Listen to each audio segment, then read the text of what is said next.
They had everything a lender could ask for, except the right address.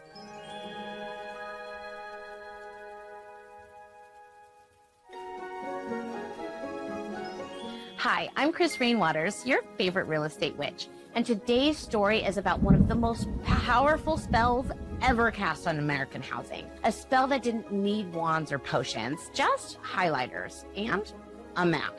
Let's begin. Once upon a very real Tuesday in 1951, Mr. and Mrs. Carter put on their nicest clothes and walked into a bank with hope in their hearts and a folder full of paperwork. They had good jobs, a sweet baby girl, and a dream of a little brick bungalow on Sycamore Street. It had a flower box in the front window, a sunny patch of grass in the back, and neighbors who baked too many pies. It wasn't fancy, but it was perfect. And it was theirs.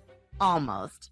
They just needed a loan. They sat down, smiled politely, handed over all their documents, and waited for the good news. But instead, the banker frowned, opened his desk drawer, and pulled out a map. It was covered in colors: green, blue, yellow, and red. A thick red line wrapped tightly around their dream home like a curse. Sorry, the banker said, tapping the red section with his pen.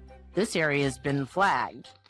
What he didn't mention was that the flag was legal racism, that the homeowners' loan corporation had drawn that red line years earlier because families like the Carters lived nearby, or that banks had quietly agreed to deny mortgages there no matter how qualified the applicant was. He just slid the map back into the drawer as if he hadn't just redlined their future. The Carters didn't get the loan. They didn't get the bungalow, and they didn't get the swing set or the garden or the sunny patch of grass. A few weeks later, a rich white man bought the home for cash. He never moved in, just slapped on a coat of paint and started renting it out at a questionably high rate. The flower box stayed empty. The magnolia tree still bloomed, but the neighborhood changed. Not by accident, by design. And every time their daughter passed that street years later, she would slow down and wonder what might have been if the system hadn't been rigged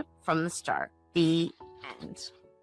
The moral here is that redlining wasn't a loophole. It wasn't a mistake. It was a strategy. It said this neighborhood is risky, but what it meant was this neighborhood isn't wide enough. It was government approved, bank enforced, and community accepted. And while the Fair Housing Act finally made redlining illegal in 1968, the damage had already been done. Whole generations were locked out of homeownership, while investors walked in and built wealth off the very same properties that families like the Carters were denied. Because that's the thing about curses. Even when they're lifted, the consequences linger. So what now? We stop pretending that this is ancient history. We stop calling it just how things were. We look at our own neighborhoods and ask who's still being left out and who keeps cashing in.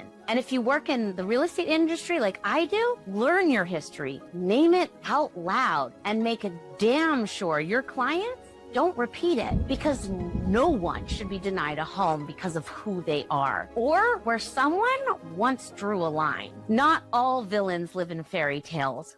Some carry clipboards and wear ties. Redlining may be outlawed, but its fingerprints are still on every appraisal, every zoning board, every up-and-coming neighborhood that used to be red. The lines on a map can be easily erased, but the curses they cast, the ones baked into policy, neighborhood identity, and generational wealth, don't break so easily. Because lines on a map can fade, but energetic boundaries are harder to break. And if we want justice, we don't just redraw. We dismantle what was drawn to divide.